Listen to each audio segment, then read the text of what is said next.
Hey lovelies, it's Bronte. Oh, internet, I'm back. Good. I'm the author of It's Okay to Cry, and I'm here to talk about no, it's not the person who's triggering you. So, back in the day, I had lots of people that triggered me. That's what I would say. There were some people that I just couldn't be around.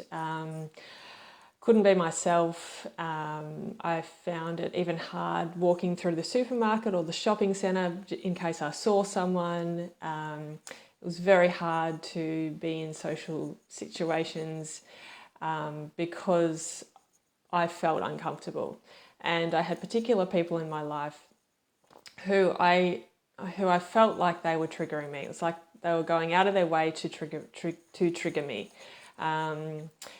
To kind of stab the fork in, or like stab a knife into me, and like create pain for myself. My daughter particularly, I would become really angry with her, so that was my response. But there was an element of me feeling like she was doing that. She was like getting it under my skin to make me angry.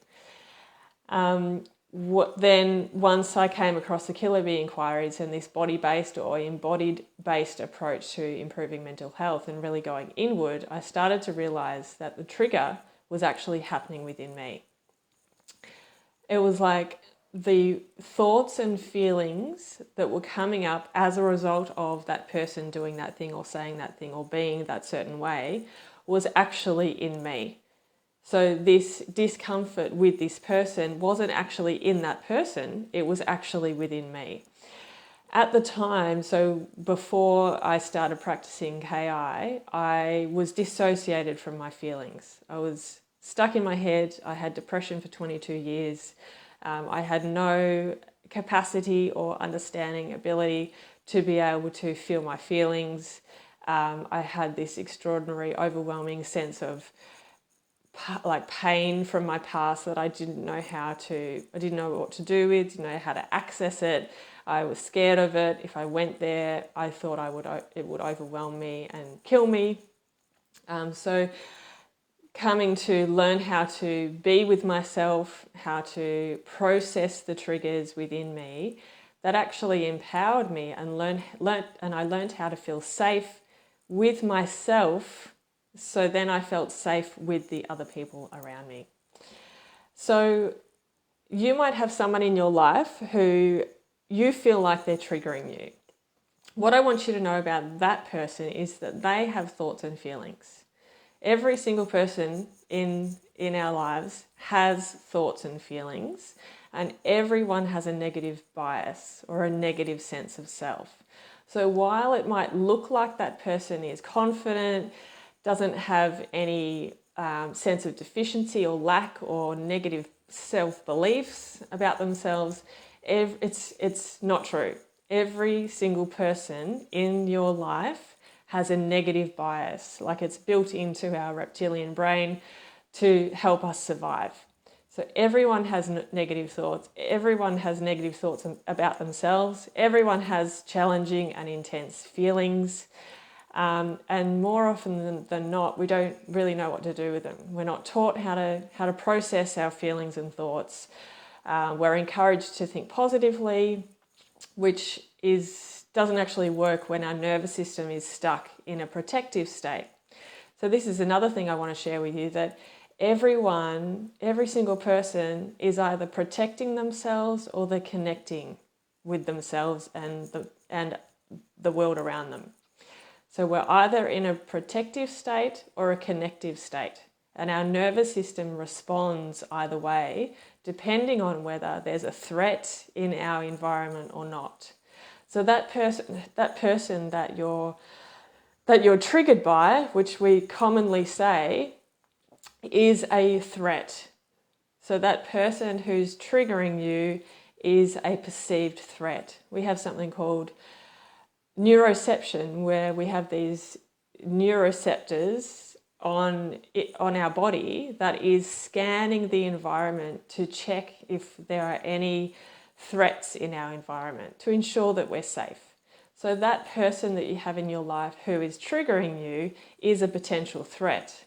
So your nervous system, when that person is in your company, or even when you think about that person, your nervous system is moving out of a rest and digest state, from that calm state, moving into either a fight-flight response or a freeze-please response, or it's a combination.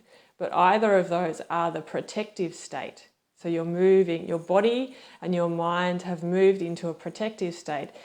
And that is driven by your own deficiency stories, your own sense of your own negative sense of self.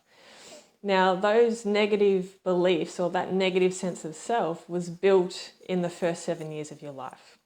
So we all have stories like, I'm not safe, I'm not lovable, I don't belong, no one loves me, no one wants me, I'm weak, I'm a failure, I'm bad, I'm wrong. All of these stories. And so we can all relate to that.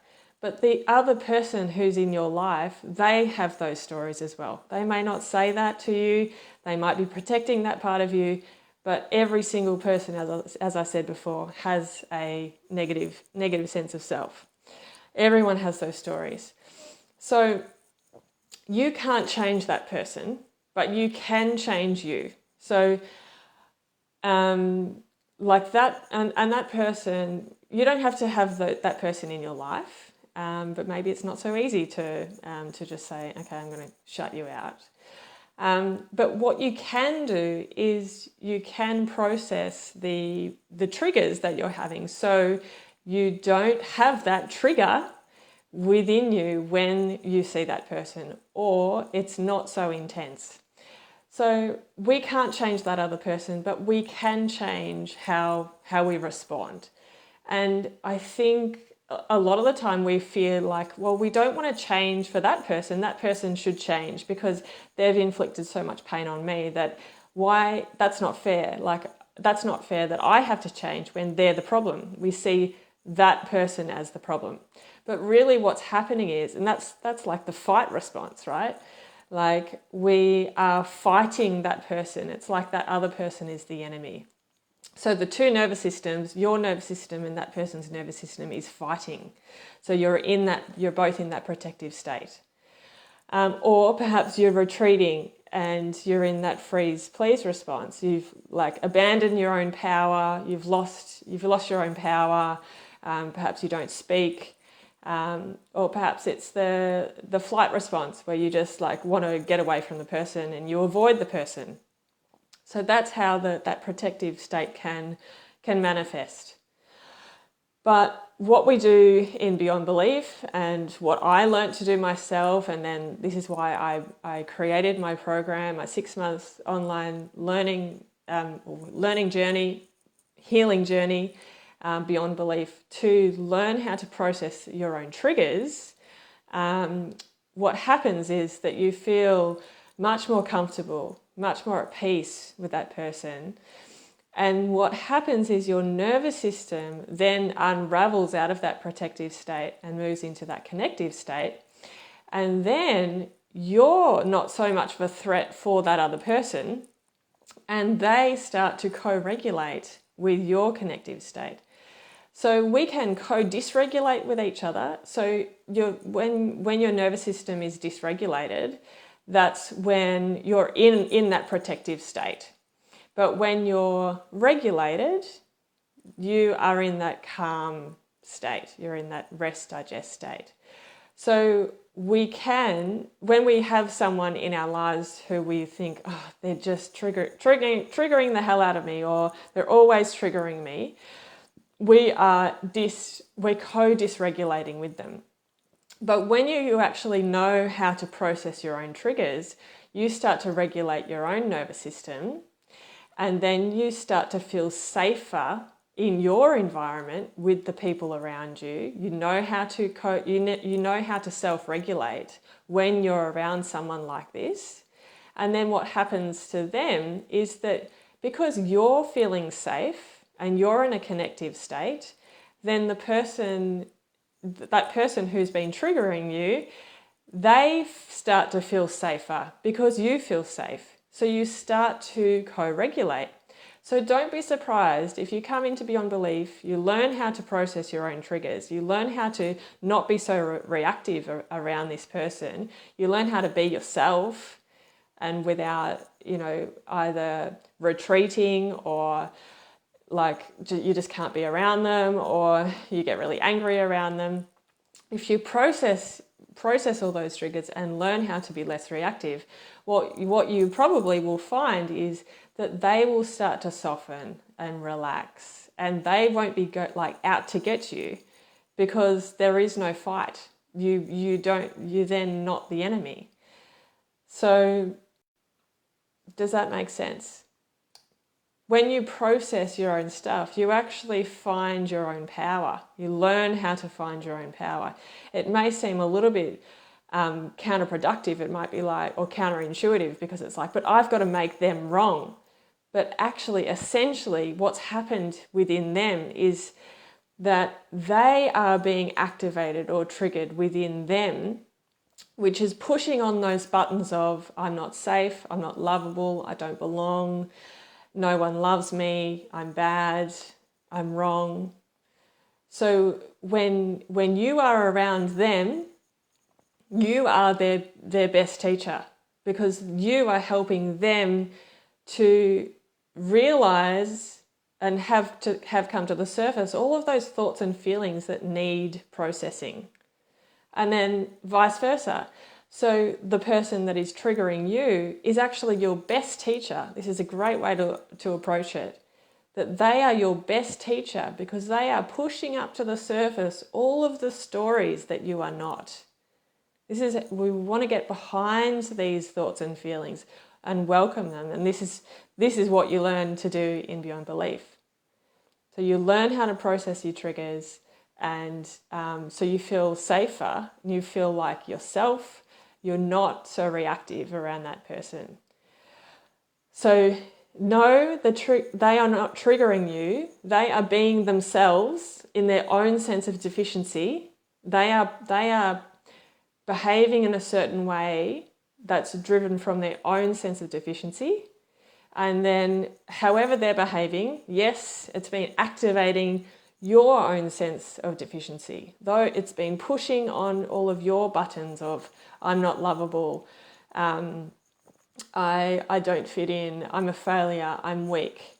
It may not look like it, but underneath the surface, this is what we do in Beyond Belief. We learn how to inquire underneath the surface to get to the root of the pain and the struggle that is presenting on the surface level with this person.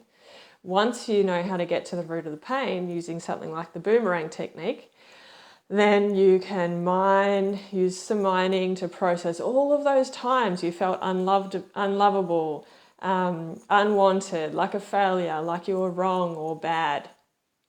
So when you process that deeper stuff, then when someone like this comes into your life, you're just not so, it just doesn't faze you so much. So I'll share with you a little review from Kylie Reevler, who's been in Beyond Belief this year. And she said, I feel like any fear or feeling that comes up, I know there's a way out of it. I know it's just a story and I have a map that will help me navigate through anything that arises. There's basically nothing that overwhelms me anymore because I know these tools are always there. Another review recently from Lisa, who's just finished Beyond Belief. She, at the start, could not believe, she read my book, It's Okay to Cry, and she's been living with anxiety all her life. And she said, she came to me and she was like, is this even possible that I can live without anxiety? She just couldn't believe it. And then she read my book and decided to give it a go. She joined Beyond Belief and she just wanted to have anxiety bugger off. That's what she said. And through all of the work that we've done, we've shown her how to process her triggers, get to the root of her triggers, unhook from like unhealthy relationships in her life, She feels so much more at peace. She has reduced her bills in acupuncture appointments and chiro appointments. She feels so much more at peace. She doesn't have anxiety anymore, and she has a peaceful home, and she's ready to bring kids into the world. So just incredible stuff. You might have heard the saying, hurt people hurt people. So if you think about that person, maybe they're being horrible. Deep down, they're hurting. This goes for every single person in the world, and our education system needs to change, our political system needs to change, our justice system needs to change, because it's all built on this, being bad or good, or right or wrong. But actually, essentially, we all have a heart, we are all lovable, and we all have a negative bias, we all have a negative sense of self.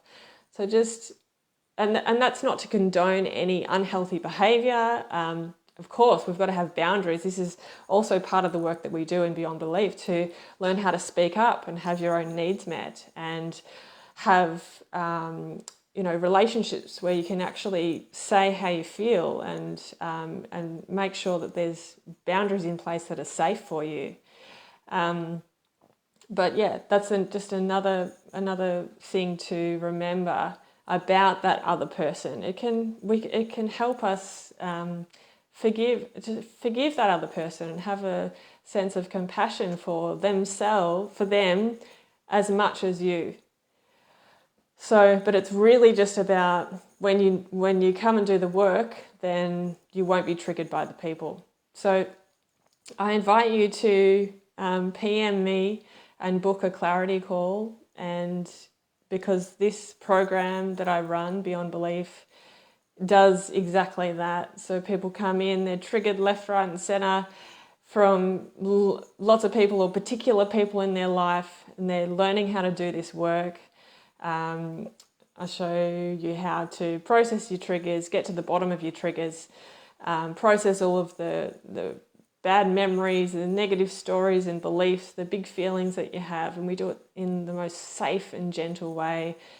Everyone's just so surprised at how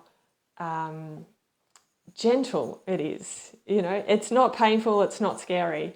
As much as we think it's going to be, we always think it's going to be this overwhelming thing, but it's actually really manageable. And people are coming out the other side so much less reactive.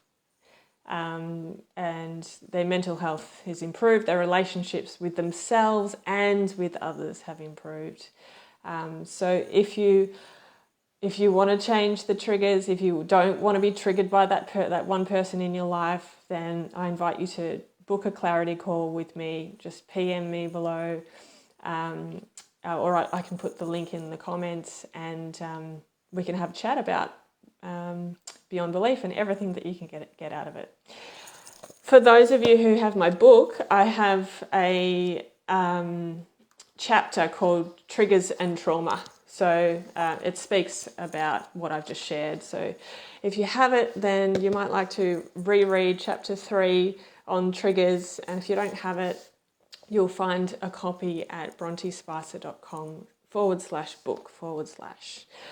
But if you want the deeper work, then book a clarity call with me, and we can talk more about you joining Beyond Belief to let go of those triggers and have a better relationship with those people in your life.